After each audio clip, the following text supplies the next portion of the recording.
Karena menolak bertanggung jawab, seorang pengusaha roti di Bekasi, Jawa Barat tewas di tangan pembunuh bayaran. Otak pembunuhan, sekretaris pribadi korban yang juga kekasihnya. Pelaku cemburu karena kekasihnya yang merupakan warga Taiwan akan menikahi wanita lain. Kasus pembunuhan ini kemudian mengungkap pengguguran ribuan janin di Jakarta Pusat.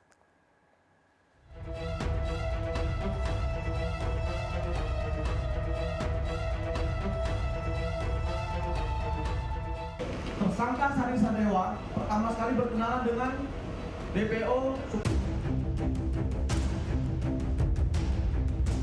Sri Sadewa, seorang sekretaris pribadi pengusaha ini memperagakan adegan pertemuan dengan pembunuh bayaran yang pernah dilakukan di sebuah rumah makan pada 9 Juli 2020. Dalam adegan ini, Sri Sadewa meminta para pembunuh bayaran menghabisi nyawa Sum Ming Hu, seorang pengusaha roti asal Taiwan yang tinggal di Bekasi.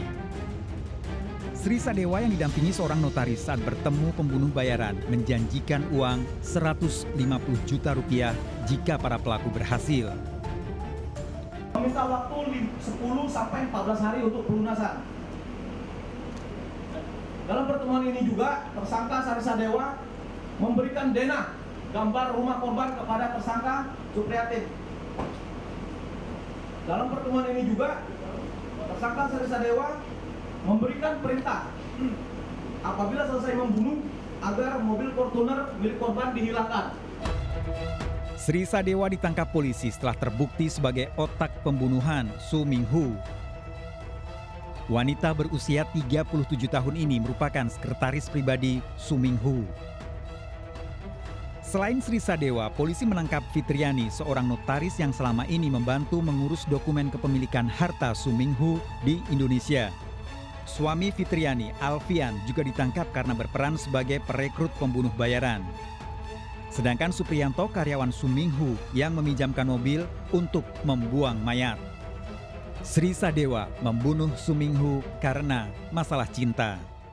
Memang adanya hubungan terlarang awalnya gitu, ataupun hubungan gelap antara korban dengan salah satu pelaku gitu.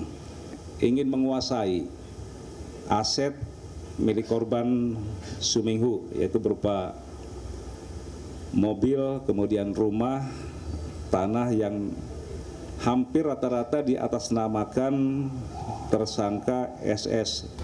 Terungkapnya pembunuhan ini berawal dari penemuan mayat Sum Ming Hu oleh warga Betok Karangwangi, Binong, Subang, Jawa Barat akhir Juli lalu di Sungai Citarum. Di tubuh mayat terdapat sejumlah luka akibat senjata tajam. Tarik ke sisi, ke pinggir, pakai kayu didorong-dorong. Jadi orang lagi nungkerep. Ada luka, banyak luka. 4 tusukan. Di mana?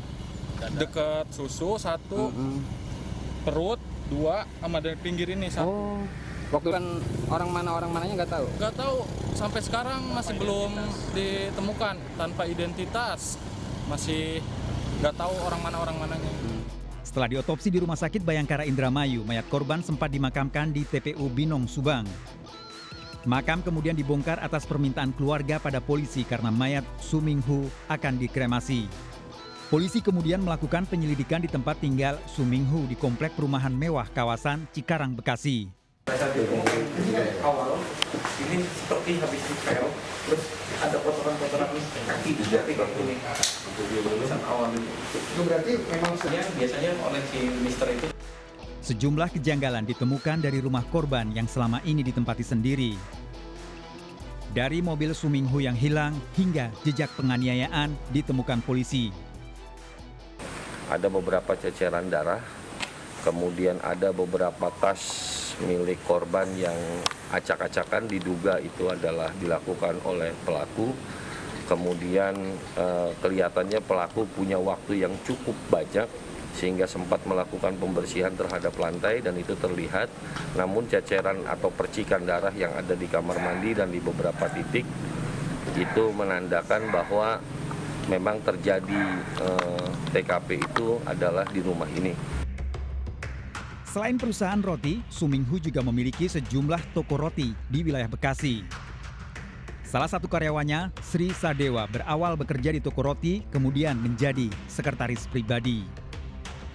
Hubungan cinta Suminghu dan Sri Sadewa justru berawal dari kasus pelecehan seksual.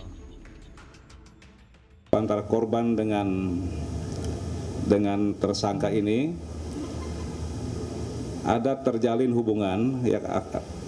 Hal ini karena korban sering melakukan pelecehan seksual, ya, melakukan pelecehan seksual dan sering mengirimkan video, ya, sering mengirimkan video kepada si pelaku ini, sehingga akhirnya mereka kemungkinan ada kecocokan, mereka melakukan hubungan intim. Dari adegan rekonstruksi di rumah korban terungkap, sejak permintaan pembunuhan oleh Sri Sadewa 9 Juli, para pelaku terus mempelajari kondisi tempat tinggal Suminghu. Pembunuhan kemudian dilakukan setengah bulan berselang pada 24 Juli sekitar pukul 17.30 setelah para pelaku memastikan pembantu Suminghu pulang. Para pelaku datang menemui Suminghu mengaku sebagai petugas pajak. Kalau korban di TKP ini, korban tinggal sendiri bersama pembantu yang tidak nginap, ya. Untuk keluarga tidak ada di sini untuk keluarga korbannya. Sementara tadi lokasi untuk eksekusi pembunuhannya itu di kamar mandi. Di lokasi kamar mandi di rumah TKP ini sempat ada perlawanan sedikit, cuma kalah jumlah, ya. Korban 1, pelaku 3, dan pelaku juga menggunakan senjata tajam. Jadi kalah jumlah dan kalah tenaga. Kejadian bermula Sri Sadewa yang kecewa pada Suminghu mencurahkan isi hatinya pada notaris yang mengenal serta mengetahui harta korban hingga merencanakan pembunuhan. Sri Sadewa pun dijanjikan 4 orang pembunuh bayaran. Sri Sadewa sempat memberikan uang 30 juta rupiah dari janji imbalan 150 juta rupiah untuk membunuh Suminghu. Tanggal 24 Juli sekitar pukul 5:30 sore, 4 pembunuh bayaran mendatangi rumah Suminghu. Para pelaku telah mempelajari keseharian Suminghu setiap sore di rumah seorang diri. Para pelaku datang menggunakan 1 mobil dan mengaku sebagai petugas pajak. Suminghu menerima para pembunuh bayaran yang sempat disangka sebagai petugas pajak. Salah satu tersangka kemudian berpura-pura ke toilet untuk menumpang buang air kecil. Padahal telah direncanakan. Setelah berada di toilet, pelaku memancing Suminghu untuk datang dan mengatakan keran air mati. Saat Suminghu tiba di toilet, langsung dianiaya dengan senjata tajam. Suminghu sempat melawan namun dikeroyok para pelaku, kemudian tewas dan malamnya Suminghu dibuang di aliran Sungai Citarum. Sri Sadewa sakit hati karena menganggap Suminghu mengkhianati cinta yang telah terjalin selama 2 tahun. Pelaku ini hamil, tetapi si korban tidak bertanggung jawab. Nah, inilah awal daripada kemudian si pelaku ini kemudian sakit hati, ya. Sri Sadewa juga berniat menguasai harta Suminghu yang diatasnamakan dirinya. Sebagian besar harta-harta korban itu adalah atas nama dari SS dan SY ini. Ya, SS dan SY. Contoh saja, ya, rumah, perusahaan itu diatasnamakan SS, kan SS ini adalah sekretaris, SY ini yang pegawainya. Kalau SY ini ada beberapa rumah kontrakan atau rumah-rumah kos-kosan itu atas nama SY. S ini merasa bahwa dia merasa sakit hati, kemudian kedua dia mendengar kabar bahwa korban ini akan menikahi pembantu rumah tangganya. Akibat hubungan cinta terlarang, Sri Sadewa hamil kemudian diberi uang 15 juta rupiah oleh Suminghu untuk menggugurkan kandungan. Sri Sadewa menggugurkan kandungan di sebuah klinik di Jalan Raden Saleh, Jakarta Pusat. Dari pengakuan Sri Sadewa, polisi kemudian mengungkap aborsi ilegal yang sudah berlangsung selama 5 tahun. Hasil penyelidikan polisi dalam 1 tahun, ribuan janin digugurkan dan dilarutkan untuk menghilangkan jejak di klinik ini. Dan yang paling perlu rekan-rekan ketahui, dalam data yang bisa kita lakukan penggeledahan, ini didapatkan dari terhitung mulai Januari 2019 sampai dengan tanggal 10 April 2020 terdatakan pasien aborsi sebanyak 2.638 pasien. Sri Sadewa dan para pembunuh bayaran terancam hukuman mati karena melakukan pembunuhan berencana. Polisi mengamankan barang bukti, mobil korban serta mobil tersangka yang digunakan untuk membuang mayat. Menurut kriminolog Universitas Indonesia, Anggi Aulia, kasus pembunuhan sadis dilatar belakangi ekspresif karena faktor emosi dan instrumental sebagai jalan untuk mencapai satu tujuan, diantaranya keuntungan ekonomi. Pelaku yang merencanakan pembunuhan orang terdekatnya kemudian berupaya menghilangkan jejak.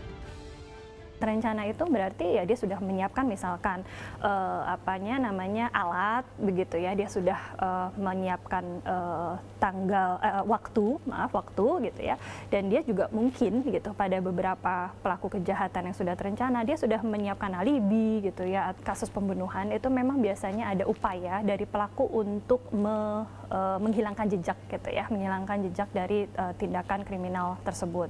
Yang pasti mereka ya harus memikirkan gitu bagaimana jenazah gitu ya dari mayat tersebut memang harus dihilangkan gitu ya, agar tidak kemudian dapat terdeteksi bahwa pelaku tersebut telah melakukan kejahatan.